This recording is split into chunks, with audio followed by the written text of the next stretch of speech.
भगवान श्री योगी रामसूरतकुमार की जय। सर्वं योगी रामसूरतकुमारार्पणमस्तु।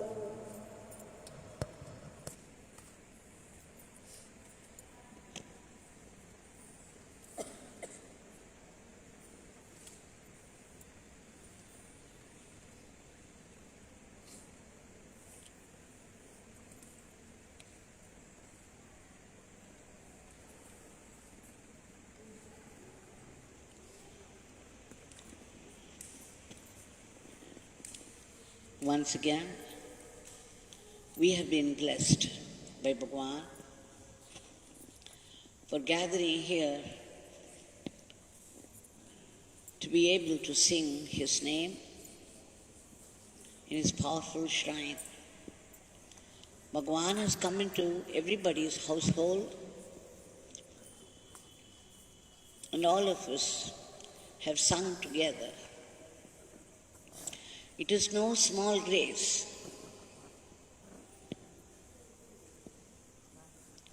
So let's be very grateful for all these blessings. I have been saying repeatedly that all that Bhagwan wants us is to sing His name and to go about life as His instrument, as an instrument in His hands.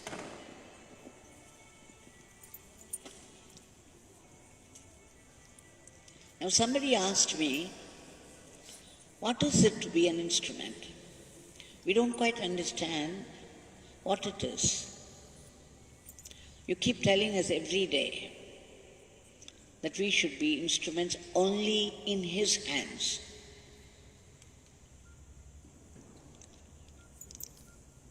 Now, just think,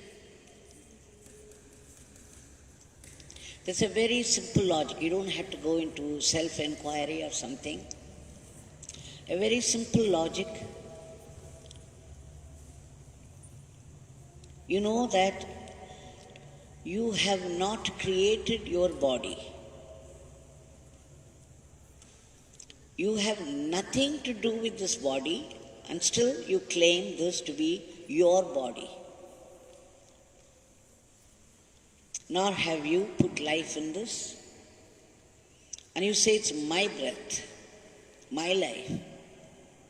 And it's because of the breath in the body, your brain is working, your eyes are able to see, your ears are able to hear, you are able to talk, you are able to move about freely.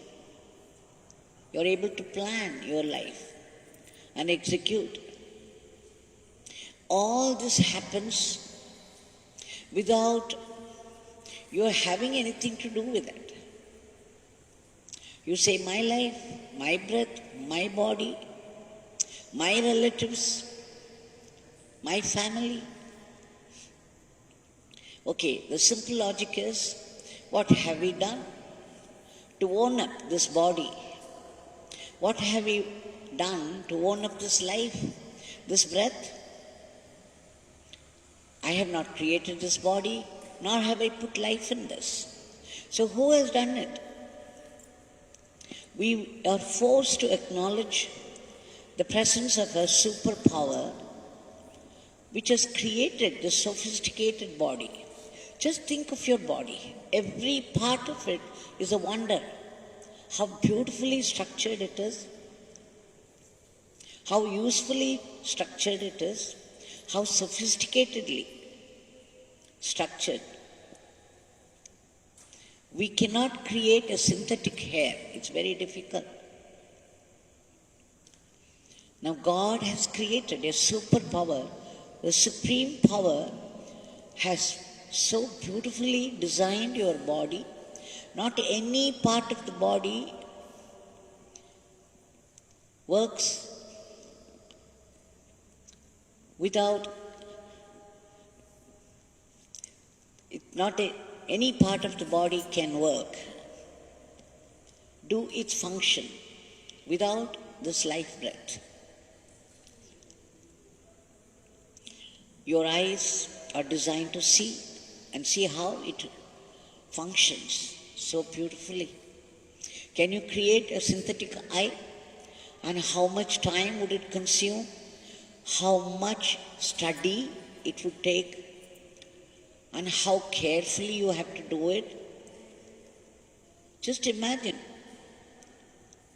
Whereas the bodies, the descendants, the lineage goes on.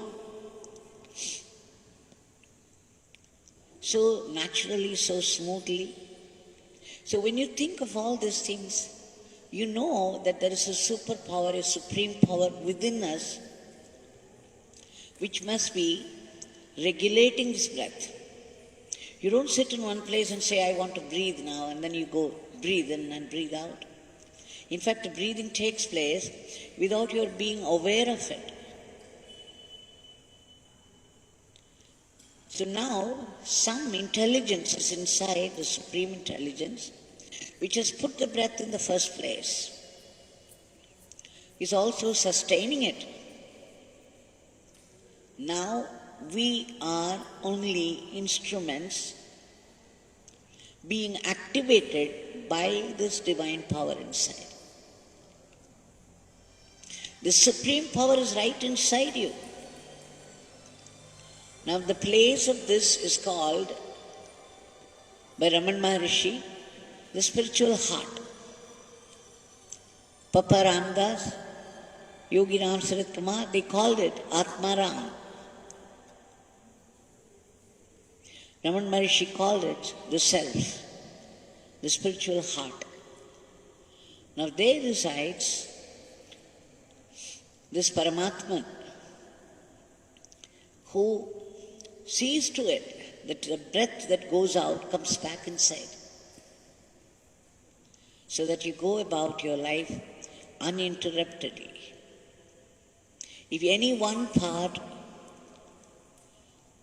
goes wrong, it's not able to function properly, you know how much you suffer. I remember a particular incident. A devotee of Bhagwan had come to Sannidhi Street house, and he was listening day after day after day what Bhagwan was saying. What was he saying? Everything is perfect in God's creation. God is perfect. Whatever He has created is perfect. Everything is perfect. Then somebody said, Swami, how can you say that? We see so much violence in the we see so much suffering everywhere, so much pain, so many diseases. How can you say God is perfect? His creative activity is perfect. Then Bhagwan said, your brother is an MBBS student, isn't he? Yes. Would you please go there? I would like you to visit your brother. That's all that Bhagwan said. Now this man began to wonder why Bhagwan was asking. In any case, he knew that Bhagwan would not say anything without relevance. So he went all the way, and just when he entered, his brother was hurrying to the room where the dissection was going on, the dissection of the body. So the brother said, you have to wait here, I'll go attend and come. It's very important to me. Then the devotee said, no, I would like to come if they would allow. And because of Bhagwan's grace, somehow he was allowed inside. He merely stood away and watched. They opened the guts. The gut was opened.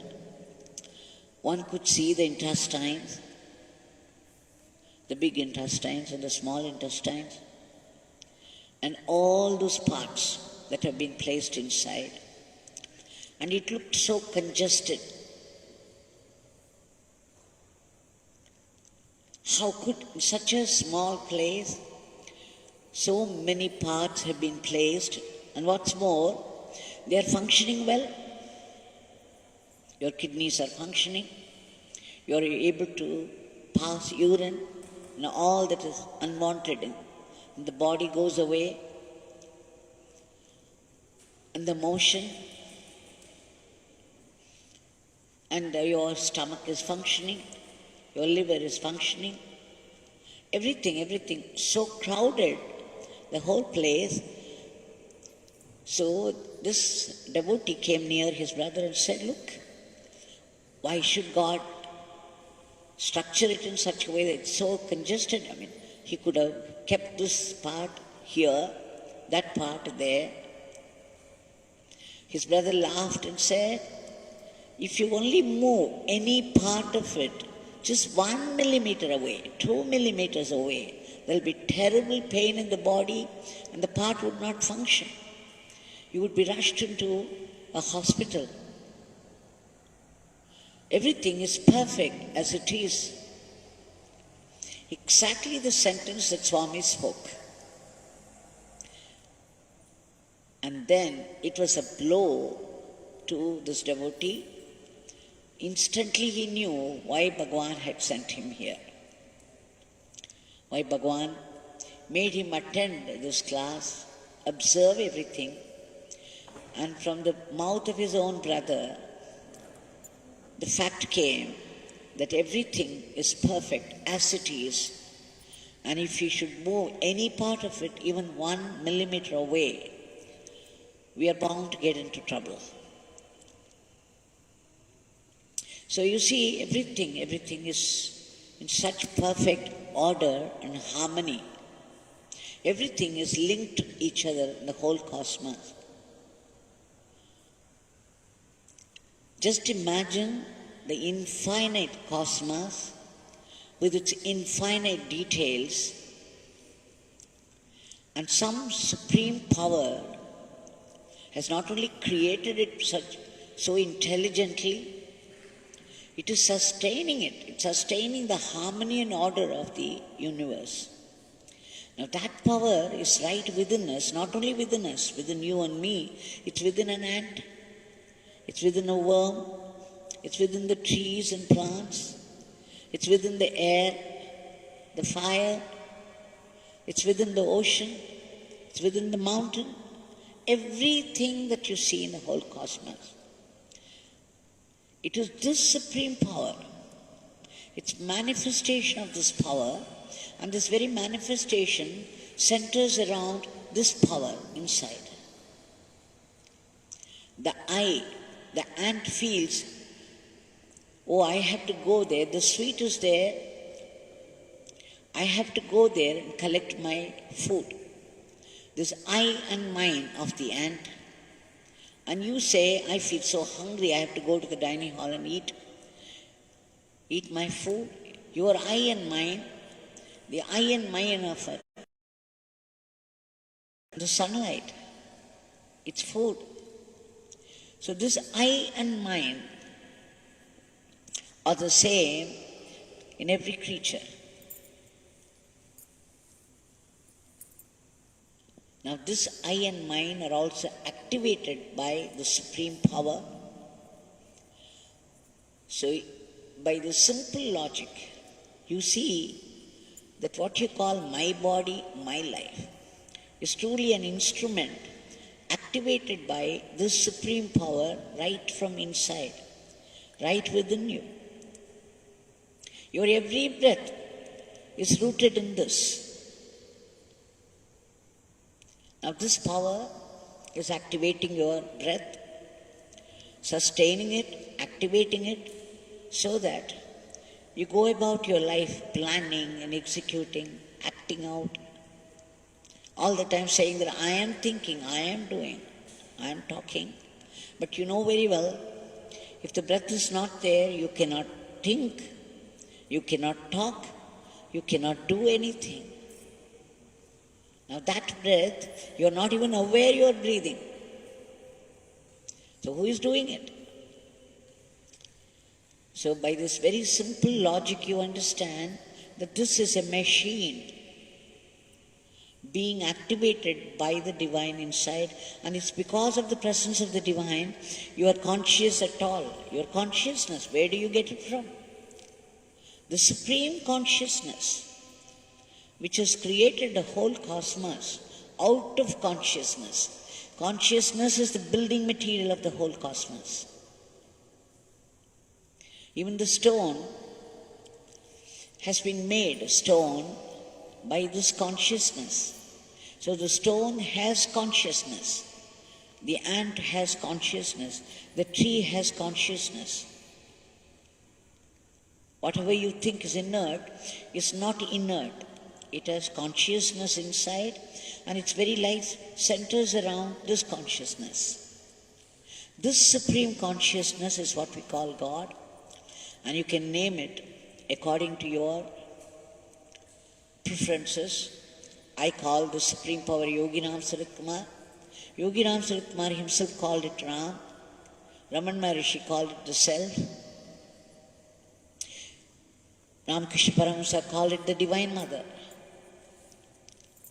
Call it by any name, but understand that this supreme power is right inside you, the great treasure, because of the presence of which that you are able to run your life. But you know that you are not running your life. You are made to run your life by the Supreme inside. In fact, you and I don't exist at all. None of us have any identity. All of us are machines, manifested machines in the hands of the divine. The divine has put on the garb of a female body and calls itself a female. The same divine has put on the body of a male. It's called man. The same divine has put on the garb of an ant, and you call it an ant. If the garb is a tree, then you call it tree. The one divine has put on different costumes, meaning different bodies, and is functioning all the time, working out every detail of the whole cosmos. This is the whole view.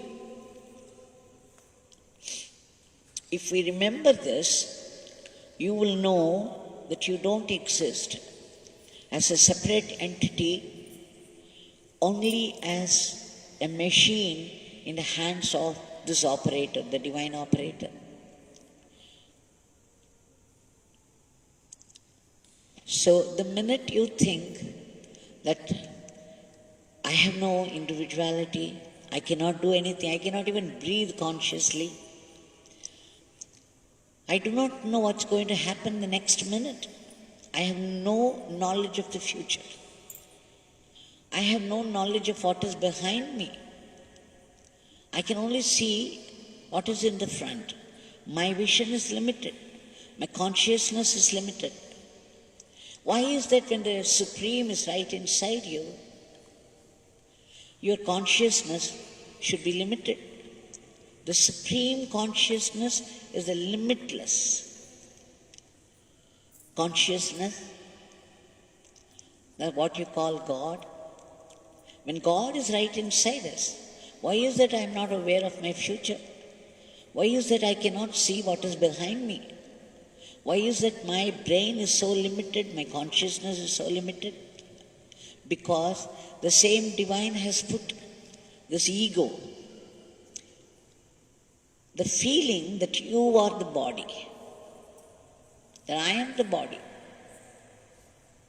I am thinking, I am talking, I am acting, I am breathing. This is what you call the ego, which identifies itself with the body. It's what we call Maya.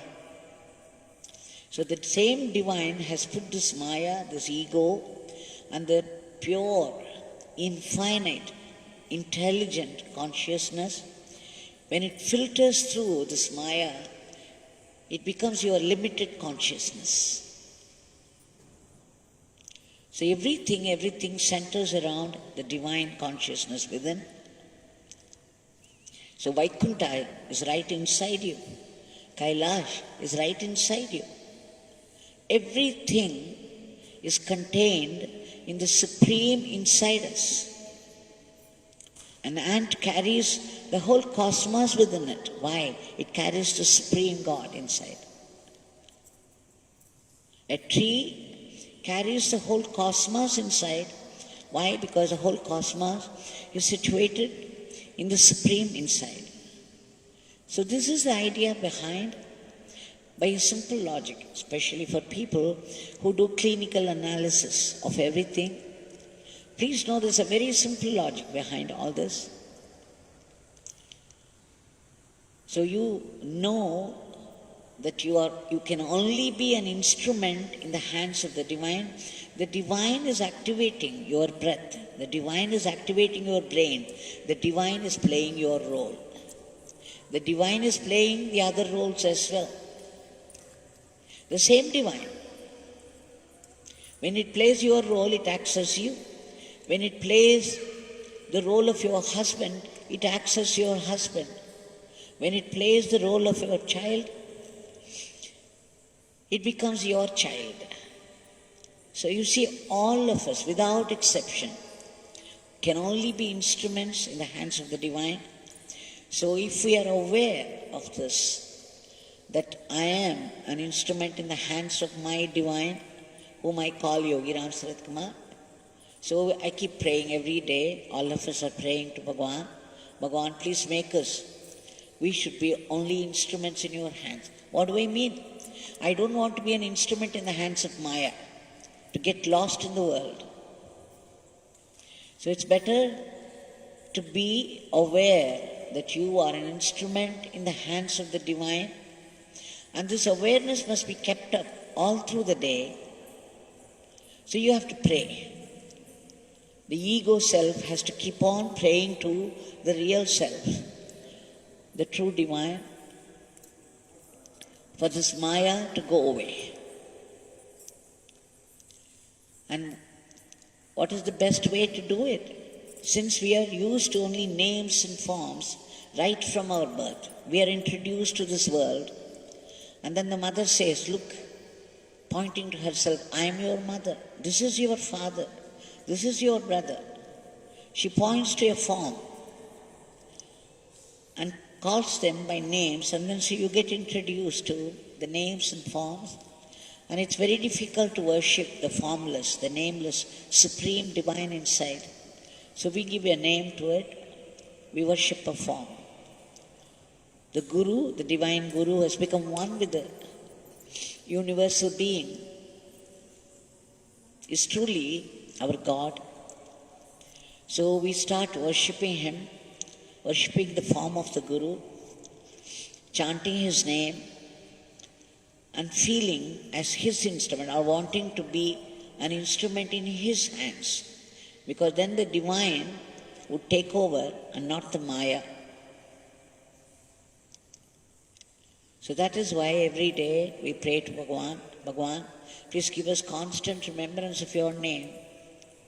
It is the remembrance of name, it is the remembrance of the named Divine, and it is the remembrance of the true fact, the true identity. What? The Divine is inside me, and that is my only identity. So in remembering the name and repeating the name again and again and again, you are repeating the fact that it is the one Divine that has become many. So it is to remember that the one Divine, whose name you are repeating, that has manifested as the whole world, and that is activating the whole world. And one day it would withdraw the whole world into itself. This is the idea behind it, and I have tried to make it as brief as possible. So now, being caught in the Maya self, we have the joys and sorrows of life. When there are only joys, we don't particularly care for God. we are bent upon enjoying life. But when there is suffering, we want relief. So what do? We begin to chant the name of our God. And every nama invokes the grace of the divine right inside you.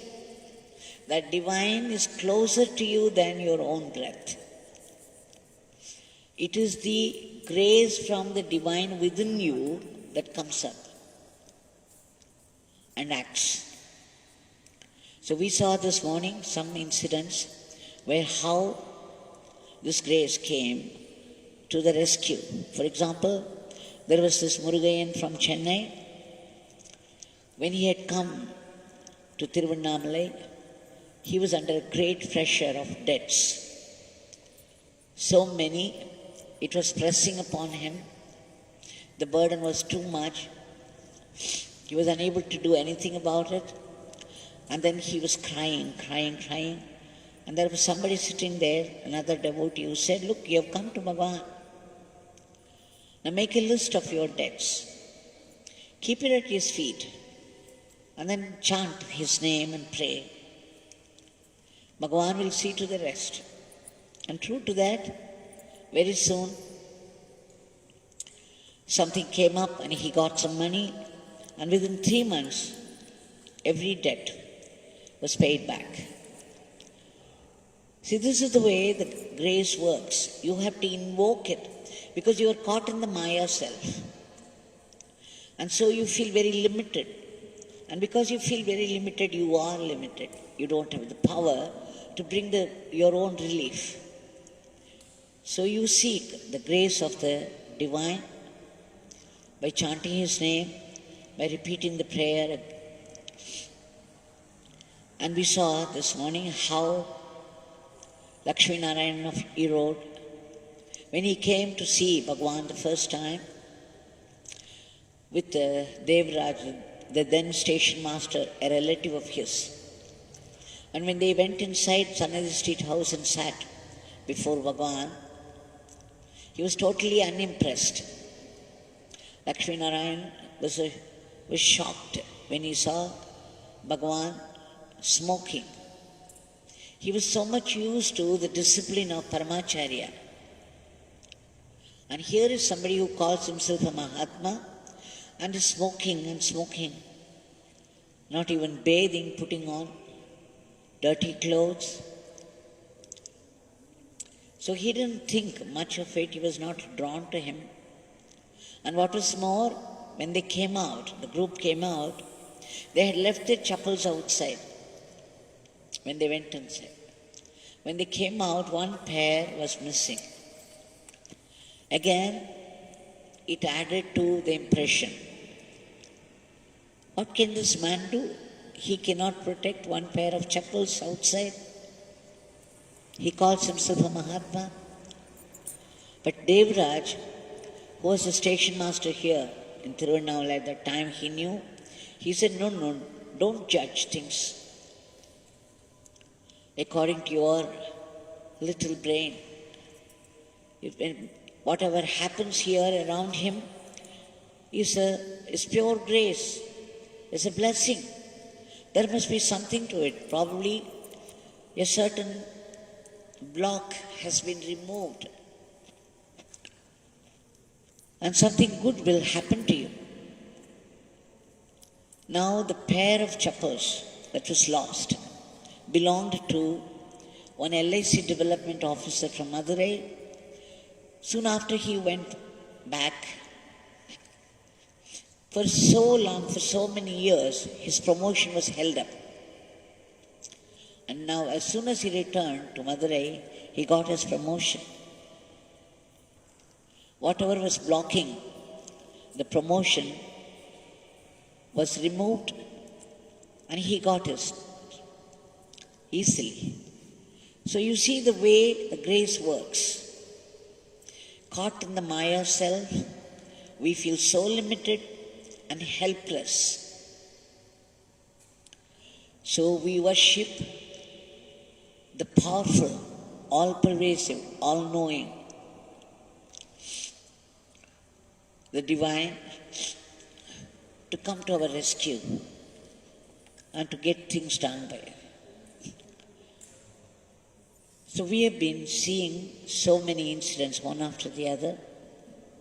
And Lakshminarayanan is recording another one. A friend of his was climbing up a scaffold and was painting. There were many rods. He stood on them and was painting, sometimes raising himself very delicately, and was painting, and suddenly he had a fall by a slip. And what was more, 3 rods went straight into his stomach. Just imagine the situation. Put yourself in that place. How horrid it must have been. How painful. And see, when he was coming down with his whole weight drawn to the ground, there was somebody there who immediately held him and shouting, Yogi Ramsuratkumar. That was it. That was the grace. Had he hit the ground, you know what would have happened? He might have gone to pieces, or there must have been many, many broken bones. But somebody was there who immediately put up their hands, held him, and what was more, they shouted, Yogi Ramsuratkumar.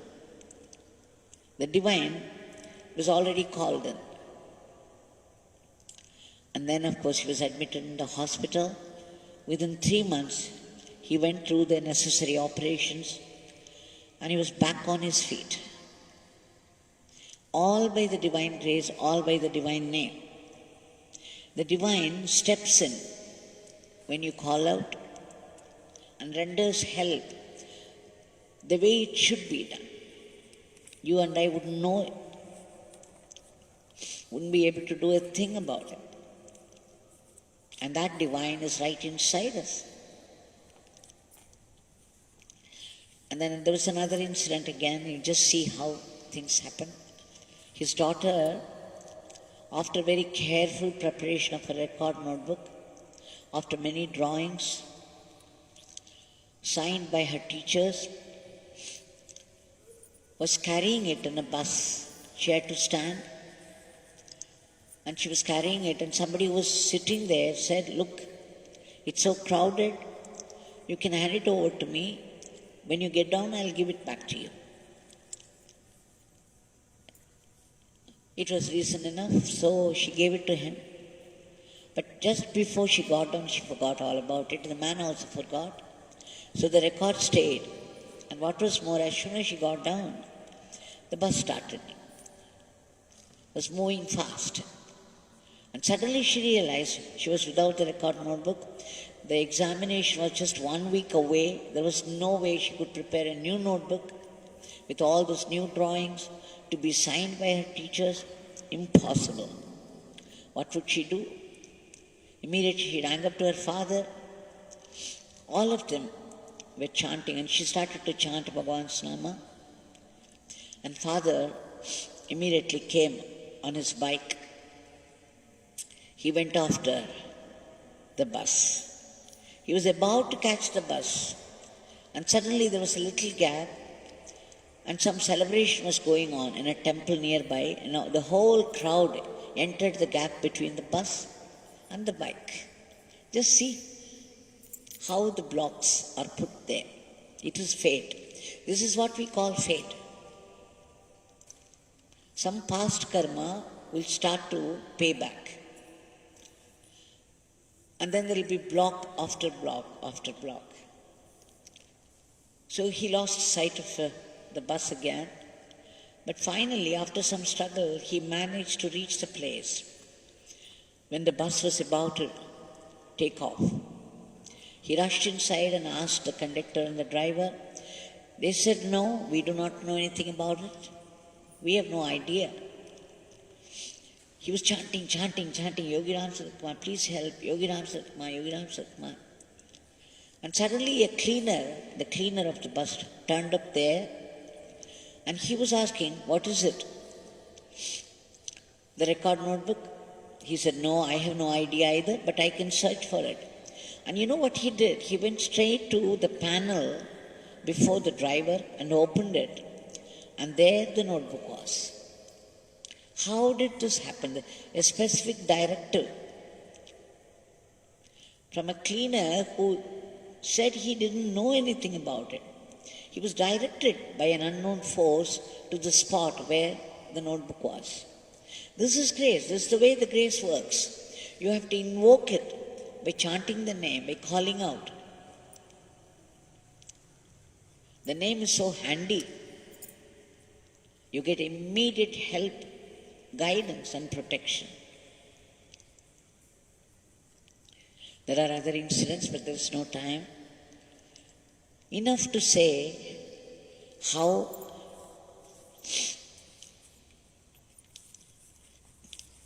the grace can be invoked.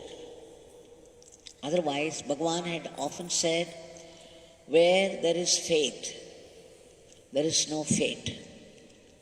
Fate is greater than God. This is what he would say, and he would go into peals of laughter. Why is it? Because the fate, the rules of fate are relentless, ruthless. It just follows its own rules and regulations as made by God. God himself had made it, so he would not break it unnecessarily unless it's called for. For that, of course, you have to, he has made a provision. You remember him, call out to him, then he would change the course of events for you. Like I said this morning, when you watch a movie, it's already a finished movie. It is running on the screen. If something, some dialogue, particular dialogue that the hero was speaking, you think it wouldn't fit in with the rest of the movie, you cannot just point out and tell the hero, stop it. He wouldn't. It's already a finished movie. But if you tell the director may change it or may not change it. But that there is hope. So like that, you appeal to God, God's grace, by chanting his name, by praying to him, then the course of events can change, even dramatically. Sometimes God removes altogether the past karma. Sometimes, or many, many times, 75% of your karmic effect will be removed by the Guru or by the Divine. Both are one and the same. But 20-25% you have to go through. But even that suffering is too much for us, that we cry out. So all this points out that we don't exist at all. The Maya self is only a myth. But the true self, the divine, the supreme divine, is right inside us. And it is he who is activating the body and the mind and the brain, everything about our life, every detail. It is he who is playing our roles, who is playing the roles of all the family members. It is the one divine. So remembering it, we have to seek the grace of the divine for the relief of the suffering also. The suffering is because of our past karma. The relief can come only from the divine. So we shall submit today's prayers. It is some collective karma of the entire world that keeps us in the grip of this tiny, unseen virus. You see, the army has no strength now, or the money is no security. The whole world is held in the grip of a tiny virus. And there is panic in the hearts of people. and people are unable to do anything. It's also spreading in the Western countries. Bhagwan, we seek your immediate divine intervention to free the entire world from this predicament, the present suffering, and bring back a dharmic normalcy in the world.